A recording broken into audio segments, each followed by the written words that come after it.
যদি কোনোবা শত্ৰুৱে যদি আক্ৰমণ কৰিবৰ কাৰণে যদি আহে প্ৰথমে ক'ত উঠি যাব ওপৰলৈহে এনেকৈ উঠি গুচি যাব কেতিয়াবা তলাতল ঘৰলৈ আহিলে এই অংশটো নোচোৱাকৈ নাযাব কাৰণ মিছ কৰিব তলাতল ঘৰত আহিলোঁ আহি পেলাই এজন ইণ্টাৰেষ্টিং মানুহ লগ পালোঁ নমস্কাৰ দাদাই এতিয়া গোটেই দেখুৱাব মই মাইকটো দাদাক দিম আৰু এতিয়া আপোনালোকে হিষ্টৰীটো বুজক এইফালেদি যদি নগৈ এইফালে যদি যাওঁ বিশেষ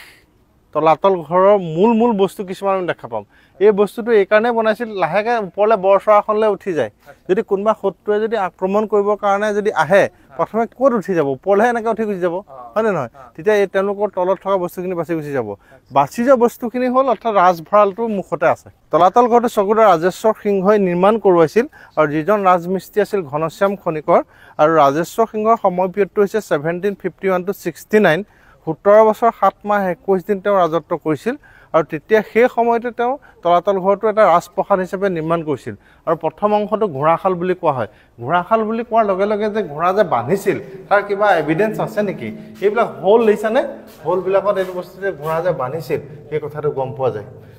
এই ঘোঁৰাশালখন পাৰ হোৱাৰ পাছতে চাবলগীয়া এটা বস্তু আছে যাক ইলুশ্যন বুলিও ক'ব পাৰি সেই গেপটো যে দেখিছা ইয়াৰ পৰা চাই থাকিলে এজন মানুহ সৰকি পাৰ হৈ যাব পাৰিম যেন লাগি থাকে এনেকৈ দি কিন্তু ওচৰৰ পৰা চাওঁগৈচোন ই মাত্ৰ 8 আঙুলে হয় সৰকি পাৰ হৈ যাব নোৱাৰি চোৱা ভৰিটোকে পাৰ নহয় মানুহজন ফচি গ'ল কিন্তু তাৰ পৰা ভাবিছিল যে এইপিনে সৰকি মই সিফালে যাম বুলি অহা ব্যক্তি যিকেইজনে সেই বুলি আহিব হয়তো কিজানি ইয়াত ৰৈ যোৱাৰ লগে লগে গম পাব যে তেওঁ গুপ্তচৰ হ'ব পাৰে তেওঁ অন্য ৰজাৰ কিবা বিশেষ কথা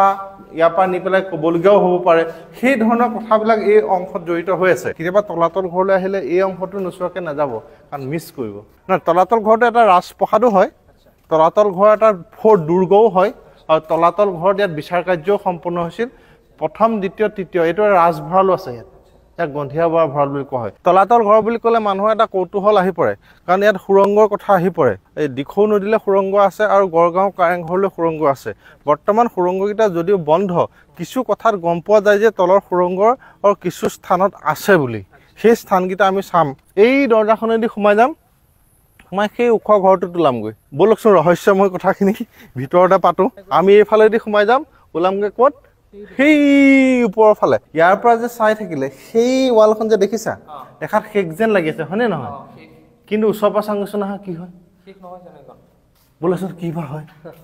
তোমাকে আগত দিছোঁ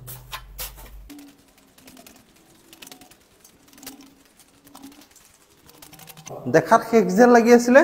এইটো বস্তু দেখাত শেষ যেন লাগি আছিলে সেইটো আকৌ ওলালে শেষ নহয় এটা পৰ্যায়ত 7খনকৈ আছে এনেকুৱা 3টা পৰ্যায় আছে 3/7 এনেকুৱা ধৰণৰ আছে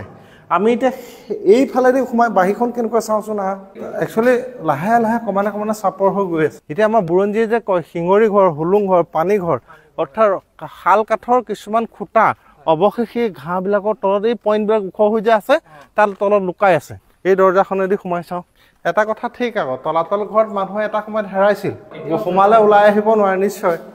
কাৰণ ইয়াৰ তলত 3 মহল আছে ওপৰত 4 মহল আছে যিটো সময়ত তলাতল ঘৰটো বনাইছিল তেতিয়াই কৰা হয় কিন্তু দেখাত এতিয়াৰ যেন লাগে সেইটো হৈছে কাৰেং তাতে মানুহ হেৰাইছিল আৰু সেইটো হৈছে 7 মহল তাতে ৰাণী আছিল আমি সেই তাতেও সুৰংগ আছে আমি সেই কথাখিনি আমি চাবলৈ যাওঁ এতিয়া যে কয় এতিয়া তলত মহল আছে নে নাই এটা কথা চাওক এই যে সৰু সৰু ৱালবিলাক যে দেখা পাই আছে এই ৱালবিলাকৰ যে ভিতৰত কি আছে ফুটাবিলাকৰ ভিতৰত ষ্টেপটো ওপৰলৈ গৈ আছে নেক্সট সেইখিনি ষ্টেপটো ওপৰলৈ গৈ আছে নেক্সট অপজিট চাইডে এই দুখন আছে যদি এই দুখনে জেমেট্ৰিকেলি ওপৰৰ ষ্টেপৰ কথা কয় এই সৰু সৰু এই দুখন যে দেখিছা তলৰ ষ্টেপৰ কথা কয় কথা কয় সেই কথাখিনি ইয়াৰ লগতে জড়িত হৈ আছে এইটো এটা সাপ চোৱা সেইটো দিছেনে এইটো গালে জাপ মাৰি দিব বহুত ওপৰলৈ একো নক'ব বহুত জঁপিয়াব পাৰে সিহঁতি কিন্তু মুগাৰ এইটো বিষাক্ত হয় সাপে মিথেন গেছ য'ত থাকে বিষাক্ত গেছ য'ত থাকে ত'তে পুৰা যেনেকৈ পুৰণা ৰজাদিনীয়া ঘৰবিলাকত সাপ থাকে এইবিলাক ইটা হয় আৰু এইবিলাক কি বস্তু দি বনোৱা আছে চোৱা স্নেল চেল শামুকাৰ বাকলি এইবিলাক যে দেখিছা মাটিমাহ গুড় মেথি বেল শিলিখা চূণ এইবিলাক দি বনোৱা হৈছে সেইবিলাক শামুকৰ বাকলি এটা সময়ত অসমীয়া মানুহে শামুক পুৰি চূণ হিচাপে খাইছিল নতুন কথা গম পালো সেইটো কথা এই পিনেদি চাওঁচোন মই লাইটটো অকণমান জ্বলাই লওঁ বা এইটো বস্তু দিছেনে এইফালেদি এইটো তললৈ গৈছিল বুলি কোৱা হয় গড়গাঁৱলৈ গৈছিল বুলি কোৱা হয় এইটো খালী আছে বুজিছানে খালী দিছে নাই এইডোখৰ মাৰিছোৱাচোন খালী নাই পোপোলা নাই চোৱা তুমি খালী আছে এই খালীটোৰ কাৰণে কয় ইয়াতে মাৰিলে টিপা প্ৰতিজন অসমীয়াই জানে আমি এতিয়া ৰাণীৰ যিটো শোৱনি কোঠা আছে তালৈ যাম আহা সেইফালে দিছে নে ভিতৰত কিছুমান ৰুম আছে আৰু সেই ভিতৰ ফালৰ পৰা দিখৌ নদীলৈ যোৱা ৰাস্তা আছে বুলি কোৱা হয় দিখৌ দুটা সুৰংগ নহয় এইফালে আছে ৰাণীৰ শোৱনি কোঠা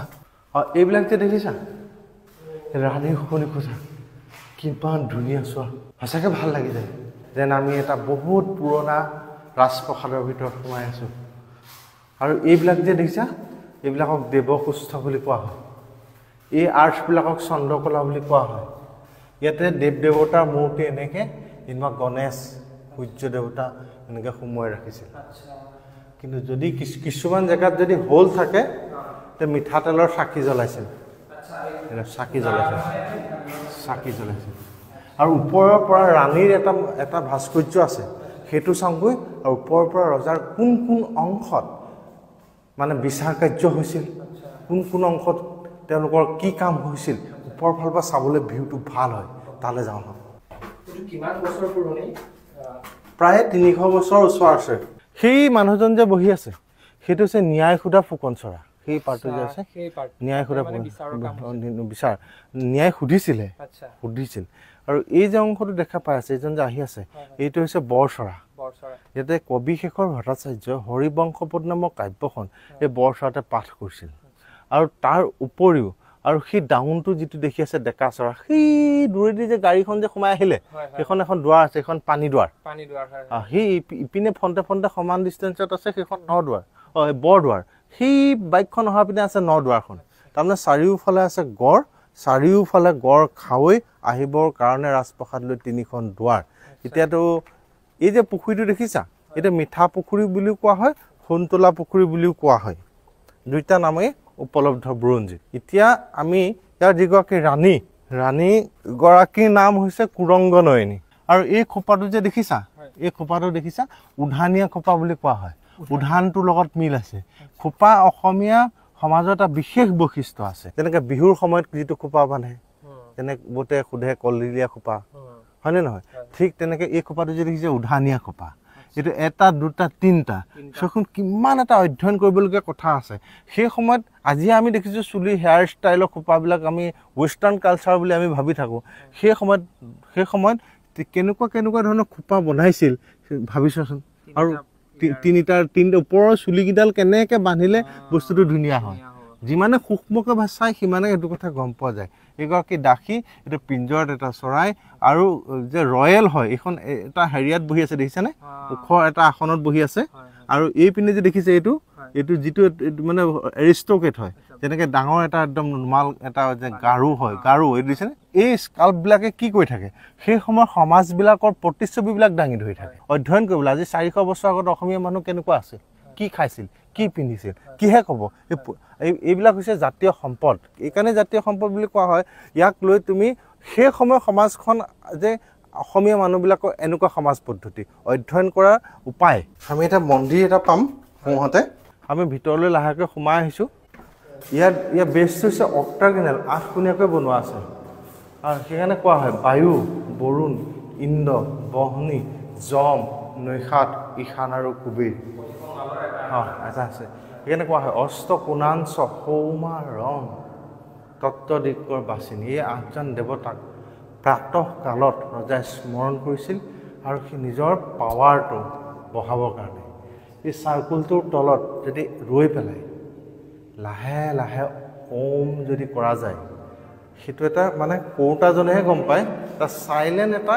ভাইব্ৰেশ্যন হোৱাৰ আগতে লাগে বডিটো আমি দুইজনে লাহে লাহে এবাৰ ওম কৰি চাওঁ চলে এনেকৈ দি দিয়ে শব্দটো আহি থাকিলেই হ'ল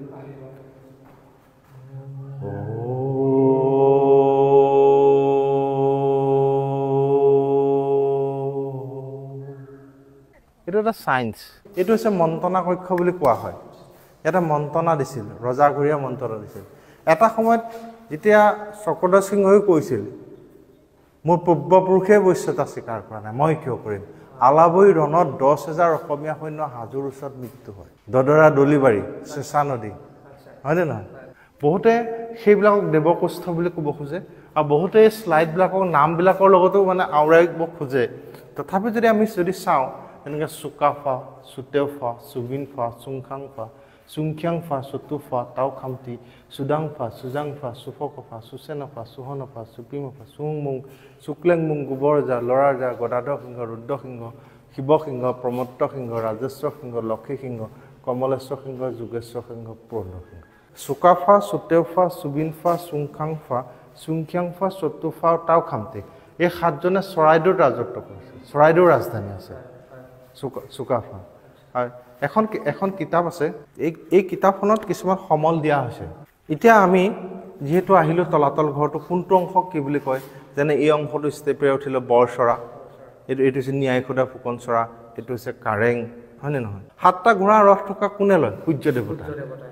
সেইবিলাক কথাও ইয়াতে অলপ বিশ্লেষণ আছে। ৰাজ পৰিয়ালৰ লোকনো কেনেকুৱা আছিল মানুহে চাব বিচাৰি থাকে, আৰু সেইটো পিকচাৰ ইয়াত আছে। আৰু আছে বলিউডৰ অভিনেত্ৰী কৰিশ্মা তান্না তলাতল ঘৰলৈ যে আহিছিল, সেই কথাবিলাকো মানে ইয়াত আছে। আৰু ইয়াৰ উপৰিও বিশেষ জানিবলগীয়া কথাটো হৈছে কি চুকাফা কোনটো ৰাস্তা দি আহিছিল, এতিয়া চুকাফাৰ দেউতাকৰ নাম কি, ৰোড মেপটো, মাকৰ নাম কি, ক'ৰ পৰা কেনেকে কিটো ৰোডে আহিল, 1132 কিলোমিটাৰ আহি পেলাই কেনেকে চৰাইদেউৰ ৰাজধানী কৰিলে, তাৰপিছত চৰাইদেউ মৈদাম খানি কি পালে, চৰাইদেউ কিয় ৱৰ্ল্ড হেৰিটেজ চাইট হিচাপে ঘোষণা কৰিলে। আমি যে চৰাইদেউ মৈদামবিলাক দেখি থাকোঁ, চৰাইদেউ মৈদামৰ যাৰ হাইট বেছি, সেই হাইট বেছি হ'লে তেওঁৰ ৰাজত্বকাল বেছি, সেই ছিগনিফিকেণ্টবিলাকো ইয়াত উল্লেখ আছে।